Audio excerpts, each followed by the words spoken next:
നമസ്കാരം. TCV prime ന്യൂസിലേക്ക് സ്വാഗതം. ആദ്യം പ്രധാന വാർത്തകൾ. കടലാക്രമണത്തെ തുടർന്ന് ദുരിതമനുഭവിക്കുന്ന താനൂർ തീരദേശത്ത് അടിയന്തരമായി കടൽ ഭിത്തി നിർമ്മിക്കണമെന്നാവശ്യപ്പെട്ട താനൂർ നഗരസഭാ കൗൺസിൽ യോഗത്തിൽ പ്രമേയം അവതരിപ്പിച്ചു. ഡിവിഷൻ 24 കൗൺസിലർ MP ഫൈസലാണ് പ്രമേയം അവതരിപ്പിച്ചത്. പ്രമേയം കൗൺസിൽ ഐക്യകണ്ഠേന പാസാക്കി. തിരൂർ നഗരസഭയിൽ കൊട്ടിയാഘോഷിച്ചു തുടങ്ങിയ മത്സ്യക്കുളം കൗൺസിൽ പോലും അറിയാതെ മണ്ണിട്ട് മൂടി. സുഭിക്ഷ കേരളം പദ്ധതിയിൽ ഉൾപ്പെടുത്തി കഴിഞ്ഞ കൗൺസിൽ കാലത്ത് നിർമ്മിച്ച കുളം രാഷ്ട്രീയ ലാഭത്തിനായാണ് ചെയർപേഴ്സൺ മണ്ണിട്ട് മൂടിയതെന്ന് പ്രതിപക്ഷ ആരോപണം. നന്നമ്പ്ര പഞ്ചായത്തിൽ പരിശോധന കർശനമാക്കാൻ ഒരുങ്ങി പോലീസ്. പഞ്ചായത്ത് D സോണിൽ തുടർന്ന സാഹചര്യത്തിലാണ് നടപടി കർശനമാക്കുന്നത്. വിദ്യാഭ്യാസ മന്ത്രിക്ക് തൽസ്ഥാനത്ത് തുടരാൻ യോഗ്യതയില്ലെന്ന യൂത്ത് ലീഗ് സംസ്ഥാന ജനറൽ സെക്രട്ടറി PK ഫിറോസ്. അല്പമെങ്കിലും ധാർമ്മികതയുണ്ടെങ്കിൽ മന്ത്രിസ്ഥാനം രാജിവെക്കണമെന്നും PK ഫിറോസ്. സംസ്ഥാനത്ത് ഇന്ന് 22,064 പേർക്ക് കോവിഡ് സ്ഥിരീകരിച്ചു. കഴിഞ്ഞ 24 മണിക്കൂറിനിടെ 1,63,098 സാമ്പിളുകളാണ് പരിശോധിച്ചത്. ടെസ്റ്റ് പോസിറ്റിവിറ്റി നിരക്ക് 13.53 ജില്ലയിൽ വ്യാഴാഴ്ച 3,679 പേർക്ക് കോവിഡ് സ്ഥിരീകരിച്ചു.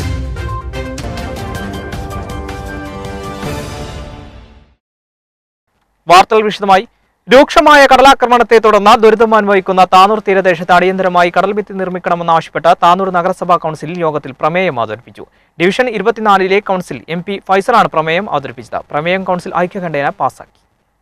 രൂക്ഷമായ കടലാക്രമണത്തെ തുടർന്ന് ദുരിതമനുഭവിക്കുന്ന താനൂർ തീരദേശത്ത് അടിയന്തരമായി കടൽഭിത്തി നിർമ്മിക്കണമെന്നാവശ്യപ്പെട്ടുകൊണ്ടാണ് താനൂർ നഗരസഭാ കൗൺസിൽ യോഗത്തിൽ പ്രമേയം അവതരിപ്പിച്ചത്. ഡിവിഷൻ 24 കൗൺസിലർ MP ഫൈസലാണ് പ്രമേയം അവതരിപ്പിച്ചത്. 28 കൗൺസിലിൽ നജ്മത്ത് പ്രമേയത്തെ പിന്താങ്ങി. കടൽ ഭിത്തിയില്ലാത്തതിനാൽ നിരവധി വീടുകൾ ഏതു സമയം കടലെടുക്കുമെന്ന ഭീതിയിലാണ്. പുതിയ കടപ്പുറത്ത് 200 മീറ്ററും അഞ്ചുടിയിൽ 2 ഭാഗങ്ങളിലായി 150 മീറ്ററും ചീരാൻ കടപ്പുറത്ത് 2 ഭാഗങ്ങളിലായി 100 മീറ്ററും എടക്കടപ്പുറത്ത് 2 ഭാഗങ്ങളിലായി 360 മീറ്ററും കോർമൻ കടപ്പുറത്ത് 1200 മീറ്ററും കടൽ ഭിത്തി നിർമ്മിക്കാനുണ്ടെന്ന് പ്രമേയത്തിൽ പറയുന്നു. നിലവിൽ കടൽ ഭിത്തിയുള്ള ഭാഗങ്ങളിൽ ബലപ്പെടുത്തുന്ന പ്രവൃത്തിയും നടത്തേണ്ടതുണ്ട്. കഴിഞ്ഞ 5 വർഷത്തിനിടെ പുതിയ കടൽ ഭിത്തി നിർമ്മിക്കാനോ ബലപ്പെടുത്താനോ ഒരു നടപടിയും ഉണ്ടായിട്ടില്ല. പ്രമേയം കൗൺസിലിൽ ഐക്യകണ്ഠേന പാസാക്കി. കൗൺസിൽ യോഗത്തിൽ ചെയർമാൻ PP ഷംസുദ്ദീൻ അധ്യക്ഷത വഹിച്ചു. സ്റ്റാൻഡിംഗ് കമ്മിറ്റി ചെയർമാൻമാരായ KP അലി അക്ബർ, CKM ബഷീർ, ജയപ്രകാശ് മുത്തിടത്ത, കൗൺസിലർമാരായ റഷീദ് മൗര്യ, നൌഷാദ് PV, ആബിദ് വടക്കയിൽ, PT അക്ബർ തുടങ്ങിയവർ പങ്കെടുത്തു. തിരൂർ നഗരസഭയിൽ കൊട്ടിയാഘോഷിച്ചു തുടങ്ങിയ മത്സ്യക്കുളം കൗൺസിൽ പോലും അറിയാതെ മണ്ണിട്ട് മൂടി. സുഭിക്ഷ കേരളം പദ്ധതിയിൽ ഉൾപ്പെടുത്തി കഴിഞ്ഞ കൗൺസിൽ കാലത്ത് നിർമ്മിച്ച കുളം രാഷ്ട്രീയ ലാഭത്തിനാണ് ചെയർപേഴ്സൺ മണ്ണിട്ട് മൂടിയതെന്ന് പ്രതിപക്ഷം ആരോപണം. വാക്സിൻ വിതരണമടക്കം നഗരസഭയിൽ നടക്കുന്ന എല്ലാ കാര്യങ്ങളും ബാഹ്യ ഇടപെടലിനു അനുസരിച്ചാണെന്ന് പ്രതിപക്ഷം ആരോപിക്കുന്നു. വീട്ടുവളപ്പിലെ മത്സ്യകൃഷിക്ക് പ്രോത്സാഹനം നൽകാൻ സംസ്ഥാന സർക്കാരിന്റെ സുഭിക്ഷ കേരളം പദ്ധതിയിൽ ഉൾപ്പെടുത്തി കഴിഞ്ഞ നഗരസഭാ ഭരണസമിതിയാണ് നഗരസഭാ വളപ്പിൽ മത്സ്യക്കുളം ആരംഭിച്ചിരുന്നത്. ഇക്കുറി അതിന്റെ വിളവെടുപ്പും ആർഭാടമായി തന്നെ ചെയർപേഴ്സൺ നടത്തുകയും ചെയ്തു. മത്സ്യകൃഷി തുടരുമെന്നും വരുമാനം ചെയർപേഴ്സന്റെ ദുരിതാശ്വാസ നിധിയിലേക്ക് മാറ്റുമെന്നുമാണ് ചെയർപേഴ്സൺ പ്രഖ്യാപിച്ചിരുന്നത്. എന്നാൽ ഇതിലും ഘടകവിരുദ്ധമായി കൗൺസിലിൽ പോലും ചർച്ച ചെയ്യാതെ കുളം മണ്ണിട്ട് മൂടുകയാണ് ഉണ്ടായത്. രാഷ്ട്രീയ കളി കളിച്ചാണ് കുളം മണ്ണിട്ട് മൂടിയതെന്ന് നഗരസഭാ പ്രതിപക്ഷാംഗം S ഗിരീഷ് പറയുന്നു. നഗരസഭാ കൗൺസിലിന്റെ തീരുമാനപ്രകാരം നഗരസഭയുടെ ഓഫീസിന് മുമ്പിൽ മത്സ്യകൃഷി തുടങ്ങി മാതൃകയാകുന്നതിന് വേണ്ടിയിട്ടുള്ള തീരുമാനമെടുത്തത്. ആ തീരുമാനം ഇപ്പോൾ രാഷ്ട്രീയമായ കാരണങ്ങളാലായിരിക്കും അട്ടിമറിക്കുന്നതിന് വേണ്ടിയിട്ടുള്ള നീക്കം നടക്കുകയാണ്. നഗരസഭാ കൗൺസിൽ അറിയാതെ, ഉത്തരവാദിത്തപ്പെട്ട ആളുകൾ ആരും അറിയാതെ ഇവിടെ നിന്നും അത് നീക്കം ചെയ്യുകയാണ്. സുഭിക്ഷ കേരളം പദ്ധതിയിലെ വീട്ടുവളപ്പിലെ കുളങ്ങളിലെ മത്സ്യകൃഷി മാതൃകയാണ് അവിടെ സ്ഥാപിച്ചത്. കേരളത്തിലെ ആദ്യമായാണ് ഇത്തരം ഒരു തദ്ദേശ സ്ഥാപനത്തിന്റെ ഓഫീസ് കോമ്പൗണ്ടിൽ സുഭിക്ഷ കേരളം മത്സ്യകൃഷി മാതൃക സ്ഥാപിച്ചതെന്ന് എല്ലാ ചാനലുകളിലും വിളിച്ചു പറയുകയും ചെയ്തിരുന്നു. എന്നിട്ടും ഇപ്പോൾ മത്സ്യകൃഷിയിലേക്ക് കടന്നുവരുന്നവരെ നിരാശപ്പെടുത്തുന്ന സമീപനമാണ് ഉണ്ടായിട്ടുള്ളതെന്നും പ്രതിപക്ഷം കുറ്റപ്പെടുത്തുന്നു. മത്സ്യകൃഷി കൊണ്ട് സാമ്പത്തിക ലാഭമില്ലെന്നാണ് ഭരണസമിതിയുടെ വാദം. നഗരസഭയിലെ എല്ലാ പ്രവർത്തനങ്ങളും രാഷ്ട്രീയം മാത്രം നോക്കിയാണ് നടത്തുന്നതെന്നാണ് ആരോപണം. വാക്സിൻ അടക്കം എല്ലാ കാര്യങ്ങളിലും ബാഹ്യ ഇടപെടൽ ഉണ്ടാകുന്നുണ്ടെന്നും അദ്ദേഹം വ്യക്തമാക്കി. നഗരസഭാ കൗൺസിലിന്റെ അധികാരം, തെരഞ്ഞെടുക്കപ്പെട്ട കൗൺസിലിന്റെ അധികാരം ഏതാനും ചില കൗൺസിലിന് പുറത്തുള്ള കേന്ദ്രങ്ങൾ കൈകാര്യം ചെയ്യുന്ന പ്രശ്നം അതിരൂക്ഷമായ രീതിയിൽ നമ്മുടെ നഗരസഭയ്ക്കകത്ത് നിലനിൽക്കുകയാണ്. അത് വാക്സിൻ്റെ കാര്യത്തിൽ കാണാനുണ്ട്, നഗരസഭ പദ്ധതികളുടെ കാര്യത്തിൽ കാണാനുണ്ട്, മറ്റെല്ലാ പ്രവർത്തനത്തിലും അങ്ങേയറ്റം കക്ഷി രാഷ്ട്രീയവൽക്കരിക്കുന്നതിന് വേണ്ടിയിട്ടുള്ള നീക്കം നടക്കുകയാണ്. ഇത് ഒരു ജനാധിപത്യപരമായി തെരഞ്ഞെടുക്കപ്പെട്ട ഭരണ സംവിധാനത്തിന് കീഴിൽ ഒട്ടും ഭൂഷണമല്ല.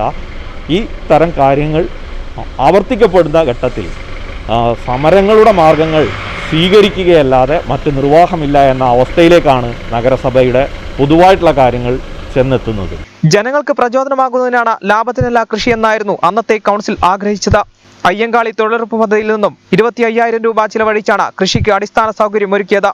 5 മീറ്റർ നീളവും 3 മീറ്റർ വീതിയുമുള്ള കുളം, അതിൽ നിന്നും 100 കിലോക്കടുത്ത വിളവ് കിട്ടിയത് തന്നെ അതിശയമാണ്. അടുത്ത വർഷത്തോടെ ചിലവഴിച്ച പണം തിരിച്ചു പിടിച്ച മാതൃക കാണിക്കേണ്ട നഗരസഭ നഷ്ടമാണെന്ന് പറഞ്ഞ് പൊളിച്ചു മാറ്റുന്നത് ഇത്തരം കൃഷി രീതിയിലേക്ക് കടന്നു വരുന്നവർക്ക് നിരാശ നൽകുകയാണെന്നും എസ് ഗിരീഷ് കുറ്റപ്പെടുത്തി. ജില്ലയിൽ കോവിഡ് പ്രതിരോധ പ്രവർത്തനങ്ങളുടെ ഭാഗമായി ടെസ്റ്റ് പോസിറ്റിവിറ്റി നിരക്ക് അടിസ്ഥാനമാക്കി ഇളവുകളും നിയന്ത്രണങ്ങളും ജില്ലാ കളക്ടർ പുതുക്കി നിശ്ചയിച്ചു. ശരാശരി TPR നിരക്ക് 15% മുകളിലുള്ള പ്രദേശങ്ങളാണ് D വിഭാഗത്തിൽ ഉൾപ്പെടുന്നത്. മലപ്പുറം ജില്ലയിൽ കോവിഡ് പ്രതിരോധ പ്രവർത്തനങ്ങളുടെ ഭാഗമായി കഴിഞ്ഞ ഒരാഴ്ചത്തെ ടെസ്റ്റ് പോസിറ്റിവിറ്റി നിരക്ക് അടിസ്ഥാനമാക്കി തദ്ദേശ സ്ഥാപനാടിസ്ഥാനത്തിലെ ഇളവുകളും നിയന്ത്രണങ്ങളും ജില്ലാ കളക്ടർ പുതുക്കി നിശ്ചയിച്ചു. ശരാശരി TPR നിരക്ക് 15% മുകളിലുള്ള പ്രദേശങ്ങളാണ് അതിതീവ്ര വ്യാപന മേഖലയായ D വിഭാഗത്തിൽ ഉൾപ്പെടുന്നത്. 10 മുതൽ 15% വരെയുള്ള പ്രദേശങ്ങൾ അതിവ്യാപന മേഖലയായ C വിഭാഗത്തിലും 5 മുതൽ 10% വരെയുള്ള പ്രദേശങ്ങൾ മിതവ്യാപന മേഖലയായ B വിഭാഗത്തിലും ഉൾപ്പെടും. 5% താഴെയുള്ള പ്രദേശങ്ങളെയാണ് വ്യാപനം കുറഞ്ഞ മേഖലയായ A വിഭാഗമായി കണക്കാക്കുക. വ്യാഴാഴ്ച മുതലാണ് പുതിയ നിയന്ത്രണങ്ങൾ പ്രാബല്യത്തിൽ വരിക. 4 വിഭാഗങ്ങളിലും ഏർപ്പെടുത്തിയ നിയന്ത്രണങ്ങൾ കർശനമായി പാലിക്കുന്നുണ്ടെന്ന് പോലീസ്, തദ്ദേശ സ്ഥാപനാധികാരികൾ, ഇൻസിഡന്റ് കമാൻഡർമാർ, സെക്ടറൽ മജിസ്ട്രേറ്റുമാർ എന്നിവ പരിശോധിച്ച് ഉറപ്പുവരുത്തും. പൊതുമേഖലാ സ്ഥാപനങ്ങൾ, കമ്പനികൾ, സ്വയംഭരണ സ്ഥാപനങ്ങൾ, കമ്മീഷനുകൾ ഉൾപ്പെടെ എല്ലാ സർക്കാർ സ്ഥാപനങ്ങളും A, B കാറ്റഗറികളിൽ 50% ജീവനക്കാരുടെ കൂടിയും C കാറ്റഗറിയിൽ 25% ജീവനക്കാരുടെ കൂടിയും പ്രവർത്തിക്കുന്നതാണ്. D കാറ്റഗറിയിൽ ഉൾപ്പെടെ എല്ലാ കാറ്റഗറികളും അവശ്യ സർവീസുകൾ മുഴുവനായും പ്രവർത്തിപ്പിക്കാവുന്നതാണ്. ശനി, ഞായർ ദിവസങ്ങളിലെ ലോക്ക്ഡൌൺ നിയന്ത്രണങ്ങൾ എല്ലാ വിഭാഗങ്ങൾക്കും ബാധകമായിരിക്കും. പൂക്കയിൽ മൈത്രി ചാരിറ്റബിൾ ട്രസ്റ്റിന്റെ ആഭിമുഖ്യത്തിൽ കോവിഡ് പ്രതിരോധ പ്രവർത്തനങ്ങൾക്ക് നേതൃത്വം നൽകിയ സന്നദ്ധ പ്രവർത്തകരെ ആദരിച്ചു. കോവിഡ് പ്രതിരോധവുമായി ബന്ധപ്പെട്ട മരുന്നും ഭക്ഷണവും അടക്കം രോഗികൾക്ക് സേവന പ്രവർത്തനങ്ങൾ നടത്തിയ തിരൂർ നഗരസഭയിലെ 1 മുതൽ 6 വരെയുള്ള വാർഡുകളിലെ വളണ്ടർമാരെയാണ് മൈത്രി ചാരിറ്റബിൾ ട്രസ്റ്റ് ആദരിച്ചത്. പൂക്കയിൽ ട്രസ്റ്റ് പ്ലാസ്റ്റിക് സമീപത്ത് വെച്ച് നടന്ന പരിപാടിയിൽ trust chairman advocate P. Hamsakutty അധ്യക്ഷനായി. ഈ കോവിഡിൻ്റെ മഹാമാരിയുടെ കാലഘട്ടത്തിൽ സാധാരണ പറയുമ്പോൾ ചെറുപ്പക്കാർ ഒക്കെ അങ്ങനെ എന്തിനും പറ്റിയ ആളുകളല്ല. പ്രായമായ ആളുകൾക്കാണ് സാമൂഹ്യ പ്രതിബദ്ധത. അവർ മാത്രമേ എന്തിനും ഏതിനും പുറത്തിറങ്ങുകയുള്ളൂ. ചെറുപ്പക്കാരൊന്നും അങ്ങനെ ജനങ്ങളെ സഹായിക്കുന്നൊരു മൂഡിലല്ല എന്നൊക്കെ പറയാറുണ്ടെങ്കിലും ഈ കോവിഡിൻ്റെ മഹാമാരി കാലഘട്ടത്തിൽ അതെല്ലാം തെറ്റായിരുന്നു എന്ന് ബോധ്യപ്പെടുന്ന വിധത്തിൽ നമ്മുടെ നാട്ടിലെ ചെറുപ്പക്കാർ മുന്നിലിറങ്ങി സ്വന്തം ജീവൻ പണയം വെച്ചും ഈ കോവിഡ് മഹാമാരി കാലഘട്ടത്തിൽ കോവിഡ് വ്യാപിച്ച വീടുകളിൽ ഭക്ഷണം എത്തിക്കാൻ, അവിടെ മരുന്ന് എത്തിക്കാൻ, അത്തരം വീടുകളിൽ ഫോഗിങ് എത്തിക്കാൻ, ഇങ്ങനെയുള്ള എല്ലാ പ്രവർത്തനങ്ങൾക്കും സ്വന്തം ജീവൻ തൃണവൽക്കരിച്ചു കൊണ്ടുപോലും നമ്മളെ നാട്ടിലെ ചെറുപ്പക്കാർ സജീവമായിട്ട് രംഗത്ത് വരുന്നതാണ് കണ്ടത്. അഡ്വക്കേറ്റ് ഗോപാൽ മീട്ടിൽ, കായൽമഠത്തിൽ ലത്തീഫ് ഹാജി, പരുത്തിക്കുന്നൽ ജലീൽ, VC രവീന്ദ്രൻ, PP ലക്ഷ്മണൻ എന്നിവർ ഉപഹാരങ്ങൾ നൽകി. നഗരസഭാ കൗൺസിലർമാരായ K. അനിത, KP ജഫ്സൽ എന്നിവർ സംസാരിച്ചു. T. ദിനേഷ് കുമാർ സ്വാഗതവും M. സത്യൻ നന്ദിയും പറഞ്ഞു. ഇനിയൊരു ഇടവേള.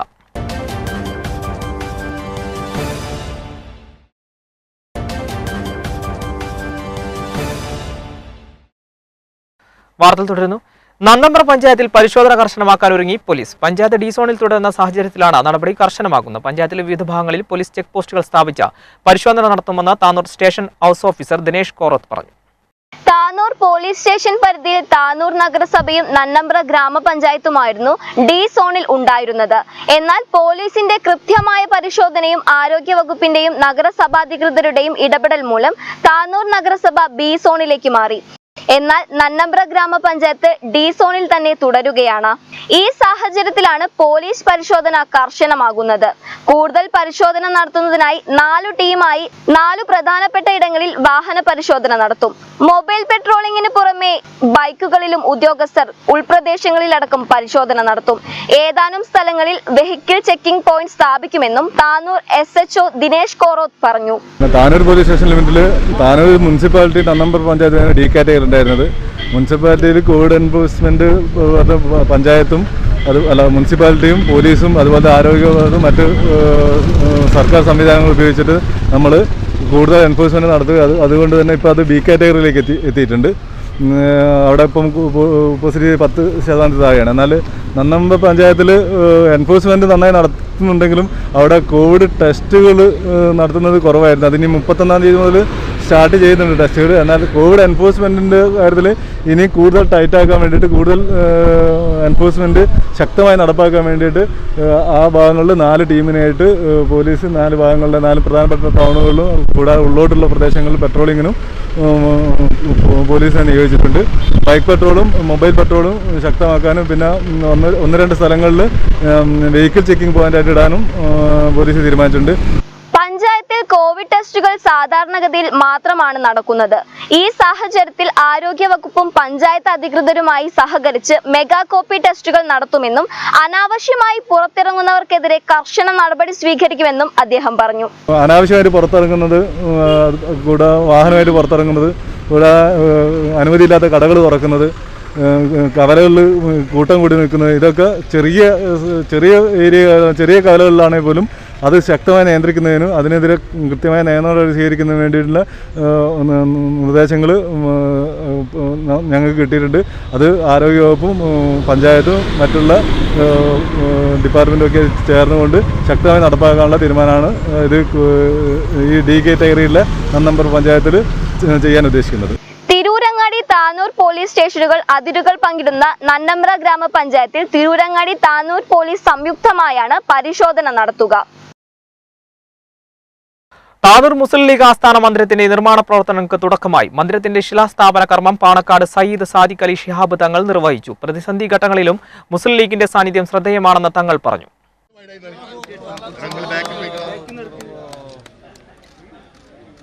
രാജ്യം വെല്ലുവിളികൾ നേരിടുമ്പോഴും പ്രതിസന്ധികൾ തരണം ചെയ്യുമ്പോഴും മുസ്ലിം ലീഗിന്റെ സാന്നിധ്യം ശ്രദ്ധേയമാണെന്നും അത്തരം സാഹചര്യങ്ങളിലെല്ലാം മുസ്ലിം ലീഗിന്റെ അനിവാര്യത സമൂഹം ബോധ്യപ്പെട്ടറിഞ്ഞതാണെന്നും മുസ്ലിം ലീഗ് ജില്ലാ പ്രസിഡന്റ് പാണക്കാട് സയ്യിദ് സാദിഖ് അലി ശിഹാബ് തങ്ങൾ പറഞ്ഞു. ഇവിടുത്തെ ജനതയുടെ മനസ്സിൽ എന്നും ഉറങ്ങിക്കിടക്കുന്ന സിംഹത്തെ പോലെ തന്നെയാണ് ഇവിടുത്തെ പ്രസ്ഥാനം ഉള്ളത്. സാങ്കേതികമായ പരാജയങ്ങളുണ്ടാവും, അത് പ്രശ്നമല്ല. നമ്മുടെ മനസ്സിൽ മുസ്ലിം ലീഗ് ഉണ്ടോ എന്നുള്ളതാണ് നമുക്കൊരു പ്രദേശത്തെ കുറിച്ച് ചിന്തിക്കുമ്പോൾ മനസ്സിലാക്കേണ്ടത്. താനൂരിനെ സംബന്ധിച്ച് അപ്പോൾ 100% ശരിയാണ്. മനസ്സുകളിൽ ഉറങ്ങിക്കിടക്കുന്ന ലീഗ് നിലനിൽക്കുന്ന ഈ പ്രദേശത്ത് അതിനനുസൃതമായ രീതിയിലുള്ള ഓഫീസ് നമുക്കിവിടെ ഉയർത്തിക്കൊണ്ടുവരേണ്ടതുണ്ട്. ഫാസിസ്റ്റുകളും മാർക്സിസ്റ്റുകളും കൈകോർത്ത കുതന്ത്രങ്ങൾ മെനഞ്ഞ സാഹചര്യങ്ങളിലും ലീഗിന്റെ സാന്നിധ്യം ബോധ്യപ്പെട്ടു. സച്ചാർ കമ്മീഷൻ റിപ്പോർട്ട് അട്ടിമറിക്കാൻ ഇടത് സർക്കാർ നടത്തുന്ന ഹീനശ്രമങ്ങളെ മുസ്ലിം ലീഗ് ചെറുക്കുക തന്നെ ചെയ്യും. മുനിസിപ്പൽ മുസ്ലിം ലീഗ് ആസ്ഥാന കേന്ദ്രമായ താനൂർ ലീഗ് ഹൗസ് പാണക്കാട് സയ്യിദ് മുനവർ അലി ശിഹാബ് തങ്ങൾ സ്മാരക സൗധത്തിലെ ശിലാസ്ഥാപനം നടത്തി സംസാരിക്കുകയായിരുന്നു അദ്ദേഹം. ഇവിടെ ഭൂരിപക്ഷ ന്യൂനപക്ഷ വ്യത്യാസമില്ലാതെ അത് ജനതയെ ഒന്നായി കണ്ടുകൊണ്ട് മുന്നോട്ട് പോയിട്ടൊരു രാജ്യമാണ് ഈ രാജ്യത്തിന്റെ ഭരണകൂടങ്ങൾ. ന്യൂനപക്ഷങ്ങൾക്ക് വേണ്ടി ഏറെ ചെയ്തിട്ടുള്ള രാജ്യം കൂടിയാണ്. അതിന്റെ ഭാഗമായിട്ടുള്ള സച്ചാർ കമ്മിറ്റി റിപ്പോർട്ട് കേരളത്തിൽ വന്നപ്പോൾ പകരം സമാന്തരമായി മറ്റൊരു കമ്മിറ്റിയെ വെച്ച് സച്ചാർ കമ്മിറ്റി നിർദ്ദേശത്തെ തന്നെ അപ്രസക്തമാക്കിയ ഒരു സാഹചര്യം. താനൂരിലെ മുസ്ലിം ലീഗ് പ്രവർത്തകരുടെ ചിരക്കാല അഭിലാഷമായ ആസ്ഥാന മന്ദിരം താനൂർ ലീഗ് ഹൗസ് പൂർത്തിയാകുമ്പോൾ താനൂരിലെ മുസ്ലിം ലീഗ് പ്രവർത്തകരുടെ ദീർഘകാലമായിട്ടുള്ള സ്വപ്നമാണ് പൂവണിയുന്നത്. മുസ്ലിം ലീഗ് പ്രവർത്തകർക്ക് ആവേശം പകർന്ന സയ്യിദ് സാദിഖ് അലി ശിഹാബ് തങ്ങൾ ശിലാസ്ഥാപനം നിർവഹിച്ച ചടങ്ങിൽ ഓഫീസ് നിർമ്മാണ committee chairman KP Muhammad Ismail അധ്യക്ഷത വഹിച്ചു.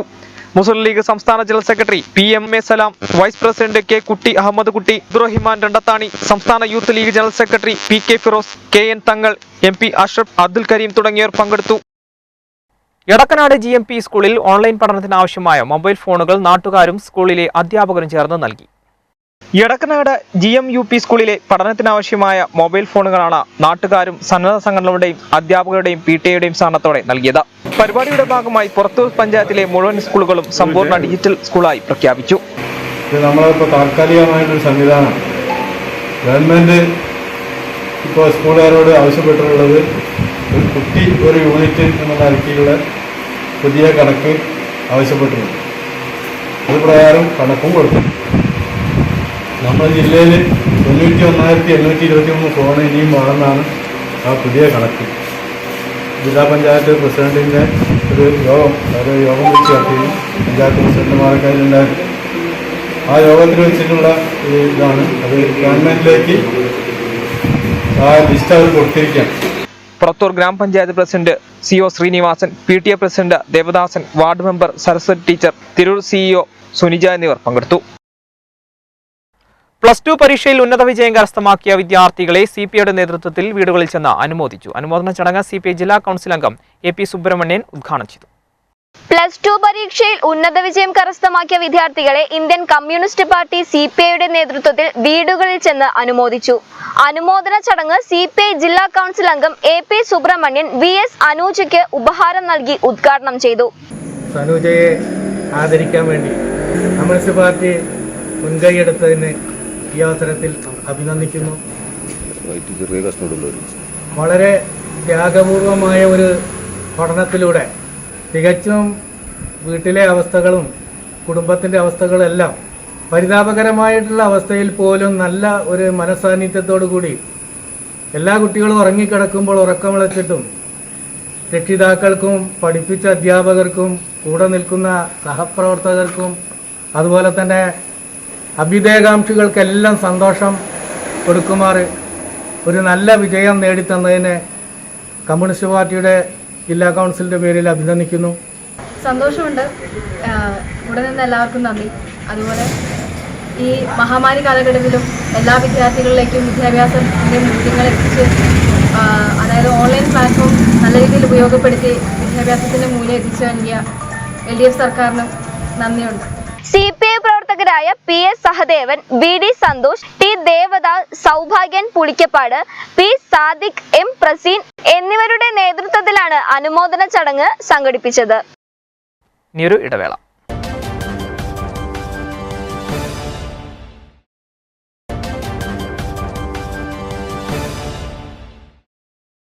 വാർത്തകൾ തുടരുന്നു. വിദ്യാഭ്യാസ മന്ത്രിക്ക് തൽസ്ഥാനത്ത് തുടരാൻ യോഗ്യതയില്ലെന്ന യൂത്ത് ലീഗ് സംസ്ഥാന ജനറൽ സെക്രട്ടറി PK ഫിറോസ്. അല്പമെങ്കിലും ധാർമ്മികതയുണ്ടെങ്കിൽ മന്ത്രിസ്ഥാനം രാജിവെക്കണമെന്നും PK ഫിറോസ് താനൂരിൽ മാധ്യമങ്ങളോട് പറഞ്ഞു. സുപ്രീം കോടതി വിധിയുടെ പശ്ചാത്തലത്തിൽ വിദ്യാഭ്യാസ മന്ത്രി V ശിവൻകുട്ടിക്ക് ഒരു നിമിഷം പോലും ആ സ്ഥാനത്ത് തുടരാൻ അർഹതയില്ല. അദ്ദേഹം എത്രത്തോളം ആ സ്ഥാനത്ത് തുടരുന്നോ അത്രത്തോളം ആ വകുപ്പിനും അതുപോലെ തന്നെ ആ പദവിക്കും അത് അപമാനമാണ്, നാണക്കേടാണ് എന്ന കാര്യത്തിൽ യാതൊരു സംശയവുമില്ല. കാരണം വിദ്യാർത്ഥികൾക്ക് നമ്മൾ വലിയ സാമൂഹ്യ ബോധം പകർന്നു കൊടുക്കണം എന്ന് ഒരു ഭാഗത്ത് പറയുക, ഇതിന് വിരുദ്ധമായി പ്രവർത്തിച്ച ഒരാൾ ആ വിദ്യാഭ്യാസ വകുപ്പിൻ്റെ ചുമതലയിരിക്കുക എന്ന് പറയുന്നത് വലിയ നാണക്കേടാണ്. അതുകൊണ്ട് അല്പമെങ്കിലും ധാർമ്മികതയും മാന്യതയും ഒക്കെ ഉണ്ടെങ്കിൽ ഈ സുപ്രീം കോടതി വിധിയുടെ പശ്ചാത്തലത്തിൽ, അതും ജനാധിപത്യത്തിൻ്റെ ശ്രീകോവിൽ എന്ന് നമ്മൾ വിശേഷിപ്പിക്കുന്ന നിയമസഭ തല്ലിപ്പൊളിച്ച, അതിൽ സുപ്രീം കോടതി വിചാരണ നേരിടണം എന്ന് വിധി പ്രഖ്യാപിച്ച ഒരു വ്യക്തിയാണ് ഇന്ന് വിദ്യാഭ്യാസ വകുപ്പിൻ്റെ ചുമതലയിരിക്കുന്ന ശിവൻകുട്ടി. അതുകൊണ്ട് തന്നെ അദ്ദേഹം ഈ വിധിയുടെ അവസാനം വരെയെങ്കിലും ആ സ്ഥാനത്ത് നിന്ന് മാറി നിൽക്കാനുള്ളൊരു മാന്യതയാണ് അദ്ദേഹം കാണിക്കേണ്ടത്. അത് കാണിക്കണം എന്നുള്ളത് കേരളത്തിലെ വിദ്യാർത്ഥി സമൂഹത്തിൻ്റെയും അതുപോലെ തന്നെ അക്കാദമിക് സമൂഹത്തിൻ്റെയും ആവശ്യമാണ്. ജനങ്ങൾക്ക് മാതൃകയാകേണ്ട അംഗങ്ങൾ തന്നെ സഭയ്ക്ക് അകത്ത് നടത്തിയ അന്യായങ്ങൾ ജനാധിപത്യത്തോടുള്ള അവഹേളനമാണെന്ന് പാണക്കാട് സാദിഖ് അലി ശിഹാബ് തങ്ങൾ പറഞ്ഞു. സഭയിൽ നിയമലംഘനം നടത്തിയതിനെ ഗൗരവമായിട്ടാണ് കോടതി വ്യാഖ്യാനിച്ചതെന്നും തങ്ങൾ കൂട്ടിച്ചേർത്തു. നിയമനിർമ്മാണ സഭയ്ക്ക് ഒരു പാവനിർമ്മാണശാലയുടെ വില പോലും കൽപ്പിക്കാതെയാണ് ഇപ്പോഴത്തെ ഭരണപക്ഷം പെരുമാറിയത്. ഹൈക്കോടതിയുടെയും ഇപ്പോൾ സുപ്രീം കോടതിയുടെയും വിധിയിൽ പ്രതിഫലിക്കുന്നത് ജനഹിതമാണ്. സഭയിൽ തുടരുന്നതിന്റെ അർഹതയാണ് കോടതി ചോദ്യം ചെയ്തിട്ടുള്ളത്. പ്രതികളായവർ അതിനെ മാനിച്ചുകൊണ്ട് സഭയിൽ നിന്നും രാജിവെക്കുകയാണ് ചെയ്യേണ്ടത്. പാണക്കാട് സാദിഖ് അലി ശിഹാബ് തങ്ങൾ കൂട്ടിച്ചേർത്തു. ജനങ്ങള് വളരെ വിശ്വാസത്തോടെയാണ് നമ്മുടെ നിയമനിർമ്മാണ സഭയെ കാണുന്നത്. ഒരു പഞ്ചായത്ത് ഓഫീസിനെ പോലും സാധാരണ ജനങ്ങള് വളരെ മാന്യതയോടെയാണ് കാണുന്നത്. അപ്പോൾ നമ്മൾ സംസ്ഥാനത്തിന് നിയമസഭ എന്ന് പറയുമ്പോൾ അതിന്റെ പ്രാധാന്യം എത്രമാത്രം ഉണ്ട് എന്ന് അതിൽ നിന്ന് തന്നെ മനസ്സിലാക്കാറ്. പക്ഷെ ആ ഒരു പ്രാധാന്യം മുഴുവൻ നിയമനിർമ്മാണ സഭയ്ക്ക് ഒരു എന്താ പറയാ, പാവനിർമ്മാണശാലയുടെ പോലും ഒരു പ്രാധാന്യം കൊടുക്കാതെയാണ് അന്ന് അവിടെ കാട്ടിക്കൂട്ടിയ ആൾക്കാർ പെരുമാറിയത്. അതൊരിക്കലും തന്നെ അത് ഇപ്പൊ കോടതിയുടെ വിധി വന്ന പശ്ചാത്തലത്തിൽ അവർക്കവിടെ തുടരാൻ അവകാശമില്ല എന്നാണ് എനിക്ക് പറയാനുള്ളത്. നിയമനിർമ്മാണ സഭയുടെ ആ ഒരു വിശുദ്ധിയും പരിപാവനതയും അത് കാത്തു സൂക്ഷിക്കാൻ ഏതൊരു മെമ്പറും ബാധ്യസ്ഥനാണ്. അത് രാഷ്ട്രീയമായിട്ടുള്ള ചില തീരുമാനങ്ങൾ തലയിൽ കയറിയവര് അത് നിയമസഭയിലല്ല പ്രകടിപ്പിക്കേണ്ടത്. അത് പുറത്തു വന്നുകൊണ്ട് അവർക്ക് എന്തും ചെയ്യാം. നിയമസഭയ്ക്കകത്ത് അതിന്റെ മാന്യത കാത്തു സൂക്ഷിക്കുക തന്നെ വേണം. അത് ലംഘിച്ചവര് ഇപ്പൊ കോടതി വിധിയെ മാനിച്ചു. നേരത്തെ ഹൈക്കോടതിയും പറഞ്ഞു, സുപ്രീം കോടതിയും പറഞ്ഞു. ജനഹിതത്തെ മാനിച്ചുകൊണ്ടാണ് അവർ പറഞ്ഞത്. അപ്പൊ ആ ജനഹിതം എന്താണെന്ന് തിരിച്ചറിഞ്ഞിട്ട് സഭയിൽ നിന്ന് രാജിവെക്കുകയാണ് അവർ ചെയ്യേണ്ടത് എന്നാണ് നമുക്ക് പറയാനുള്ളത്. കേന്ദ്ര സർക്കാരിന്റെ ജനവിരുദ്ധ നയങ്ങൾ തിരുത്തുക, കേരള സർക്കാരിന്റെ ജനപക്ഷ നയങ്ങൾക്ക് കരുത്തു പകരുക, സ്ത്രീപക്ഷ കേരളത്തിനായി അണിനിരക്കുക എന്നീ ആവശ്യങ്ങൾ ഉന്നയിച്ച് KSTUയുടെ നേതൃത്വത്തിൽ തിരൂർ ഉപജില്ലാ കമ്മിറ്റി 30 കേന്ദ്രങ്ങളിൽ പ്രാദേശിക ധർണകൾ സംഘടിപ്പിച്ചു. കേന്ദ്ര സർക്കാരിന്റെ ജനവിരുദ്ധ നയങ്ങൾ തിരുത്തുക, കേരള സർക്കാരിന്റെ ജനപക്ഷ നയങ്ങൾക്ക് കരുത്തു പകരുക, സ്ത്രീപക്ഷ കേരളത്തിനായി അണിനിരക്കുക എന്നീ ആവശ്യങ്ങൾ ഉന്നയിച്ച KSTUയുടെ നേതൃത്വത്തിൽ സംസ്ഥാന വ്യാപകമായി പ്രതിഷേധ സമരം സംഘടിപ്പിക്കുന്നുണ്ട്. ഇതിന്റെ ഭാഗമായാണ് തിരൂർ ഉപജില്ലാ കമ്മിറ്റിയുടെ നേതൃത്വത്തിൽ 30 കേന്ദ്രങ്ങളിൽ പ്രാദേശിക ധർണ സംഘടിപ്പിച്ചത്. പരിപാടിയുടെ ഉപജില്ലാതല ഉദ്ഘാടനം തൃക്കണ്ടിയൂരിൽ വെച്ച് നടന്നു. ജില്ലാ വൈസ് പ്രസിഡന്റ് സരിത K ഉദ്ഘാടനം ചെയ്തു. കേന്ദ്രം കോവിഡ് പാക്കേജിന്റെ മറവിൽ ഇവിടെ എന്തെല്ലാമാണ് ചെയ്തു കൂട്ടിയത്? ഈ കാലത്ത് കുതിച്ചുയർന്ന ഇന്ധന വില വർധനവ് പൊതുവെ നട്ടലൊടിഞ്ഞ ഒരു കുടുംബത്തിന്റെ തലയിലേക്ക് വന്ന വലിയൊരു ആഘാതമായിരുന്നു പാചക വില വർധനവടക്കം. അബ്ദുൽ സിയാദ്, ബാബുരാജൻ, ശശി, സുർജിത്ത് എന്നിവർ നേതൃത്വം നൽകി. ഇനിയൊരു ഇടവേള കൂടി.